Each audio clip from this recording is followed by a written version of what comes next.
Hello friends, I am Nisha Sharma, Associate Professor, Department of English. Today's our lecture is in continuation with our previous lecture on stanza-wise analysis of Thomas Gray's Elegy.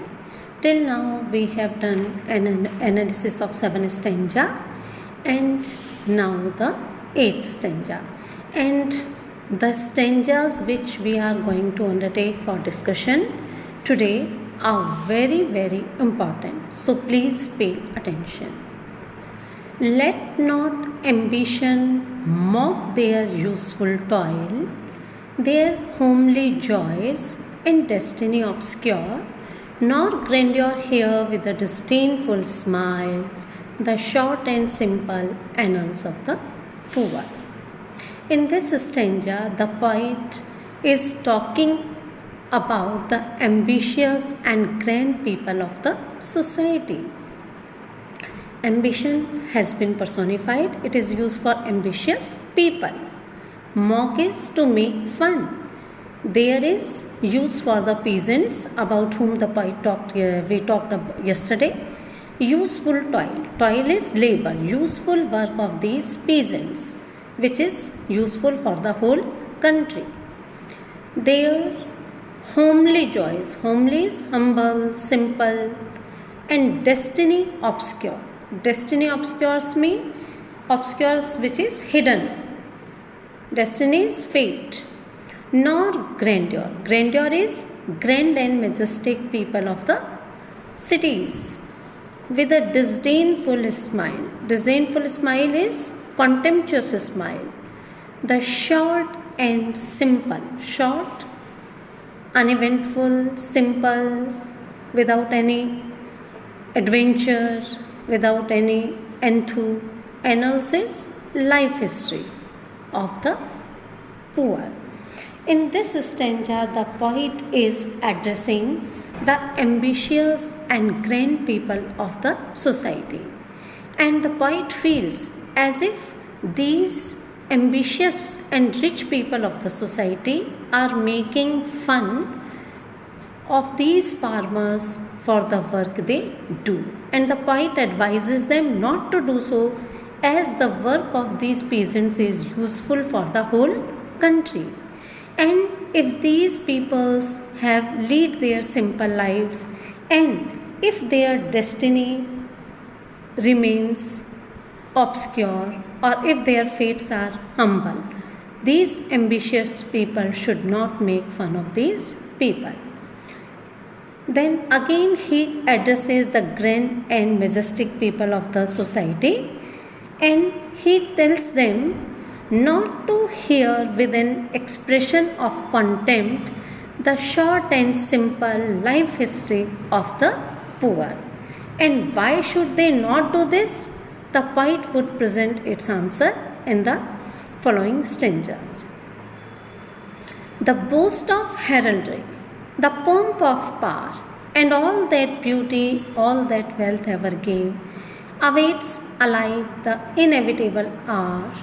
The paths of glory lead but to the grave. The boast is to speak high of. Heraldry is to take birth in a noble family. People boast of their being of noble descent or having taken birth in a noble and high family. The pomp of power, or people make a show of their power. They feel proud of them. And all that beauty, all that wealth ever gave. Or people may feel proud of their beauty or their wealth. Awaits alike the inevitable hour. Awaits, wait, alike means in an identical or similar manner. The inevitable hour. Inevitable hour is death. The hour which can't be avoided, the hour which is sure to come. The paths of glory. Paths is a plural of path. Glory, greatness. The paths of greatness means either you are born in a noble family or you have control of power, or you have everything which can be gained with the help of beauty and wealth. The poet says these are useless things because how rich a person may be, how powerful a person may be, how beautiful or of noble descent a person may be, they wait for their death in the same manner just as those people who do not have these things. Because all these paths of glory or greatness ultimately lead to the final destination of everybody, that is one's grave. Then why should one feel proud of all these things in life? Nor you, ye proud, impute to these the fault, if memory over their tomb no trophies raise. Where through the long drawn aisle and fretted wall the pealing anthem swells the note of praise. Nor you, and the poet here is addressing those people, ambitious and grand people and proud people, great people of earth. And what does he say to them? Impute to these the fault. You should not blame these poor people if memory over their tomb. Tomb is their grave, trophies is memorial, raise is to erect.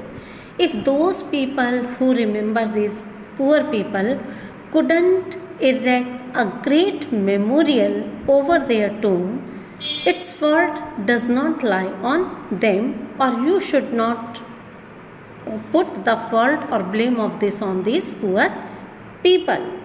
Where through, memory is their admirer, memory is here again there is personifications, those who remember them. Where through the long drawn aisle, aisle are the corridors or side wings in the church, long drawn, long passages in church, and fretted is decorated, ornamented. Vault is the round roof of the church. The pealing anthem swells the note of praise. The church plays holy music very loudly by singing songs of praises to these people. Here the poet says, since these people were poor, their graves couldn't find place in a church. In a church, their graves are situated outside the church. And therefore he says, if no music is played for them in church, or if no beautiful, you can say, memorials are erected over their tomb, people should not lay the fault or blame on these poor people. And in the next stanza, the poet presents before us a beautiful picture that is about the futility of these rituals. The poet says, can storied urn or animated bust back to its mention call the fleeting breath? Can honor's voice provoke the silent dust, or flattery soothe the dull cold ear of death? Can storied urn? Urn is a monument, but here normally urn is a vessel in which remains of the dead are preserved, and it is we can say a picture like storage which describes the life story of the dead person. And bust is a statue of the dead person which has just a shoulder length. Can storied urn or animated bust? In order to make a memorial of the person, people preserve their remains in an urn, or statues of the dead persons animated is lifelike. Lifelike statues of the dead person are erected. But the poet calls in question the thing, is it possible that you can call or invite that breath which has left the body again to its mansion? Mansion is body, the residing place. The residing place of breath is body. The breath which has left the body, is it possible to invite them again to body by erecting a bust or by keeping its remain? If not, then what is the sense of performing these rituals? Can honor's voice provoke the silent dust, or flattery soothe the dull cold air of death? Can honor's voice provoke the silent dust? The body turns dust after death, and even that dust is silent, extinguished. There is no spark in it. But if you speak, or if you speak soothing words about the dead, or if you honor him, if you flatter him, would it affect that ear which has been rendered insensitive by death? And the answer is no. How many flowery words of speech or flattery you may use for the dead, but that wouldn't affect him at all. Therefore, the poet says it's useless that we perform such rituals, and on the basis of these rituals, we make a discrimination between rich and poor. Perhaps in this neglected spot is laid some heart once pregnant with celestial fire. Hence, the road of empire might have swayed or waked to ecstasy the living lyre. And in this stanza, the poet wants to emphasize that greatness is not the monopoly of rich only.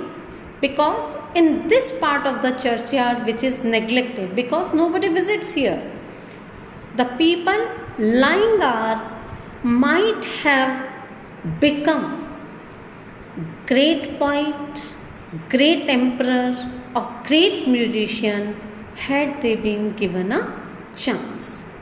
Perhaps in this neglected spot is laid is lying some heart, some person, some man pregnant with celestial fire. Celestial fire is divine inspiration for writing books, etc. And hence the rod of empire might have swayed. Rod of empire is spectre, we can say symbol of authority. People who are lying here could have become great emperor, or waked to ecstasy the living lyre. Lyre is a musical instrument. These people would have played so beautifully on the lyre musical instrument that they would have created lively music or divine music, like music that of a living person. Thus, we cannot say that these persons could not, as these persons are not great, we cannot say that there was no potentiality of them being great. Had they been given a chance, they could have become great emperor, great poet, and great musician. But they couldn't become so, and the answer is given in the next stanza. But knowledge to their eyes, her ample pays, rich with the spoils of time, did never unroll. Chill penury repress their noble rays and frost the genial current of the soul.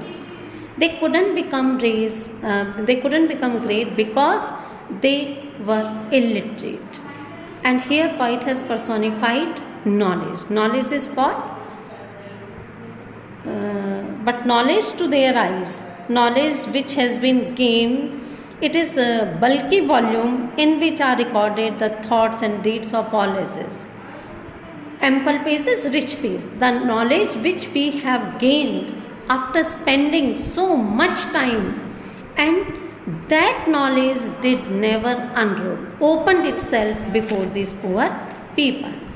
One reason was they were illiterate, and the another reason was chill penury, acute poverty, suppress their noble feelings, and froze the genial current of the soul. And their poverty was an obstacle, and it froze the happy feelings of their soul.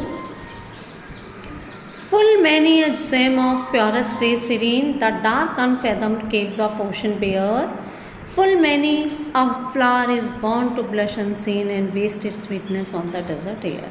And here the poet wants to say that this sort of discrimination is found not only in human society but in nature too. How? Because we have seen that such precious stones, such precious jewels lie hidden in the caves of ocean where no one can reach. Unfathomed is whose depth no one can know. And these purest gems lie hidden there. Nobody goes there to admire them. And in the same way, beautiful flowers that grow in desert, they blush unseen.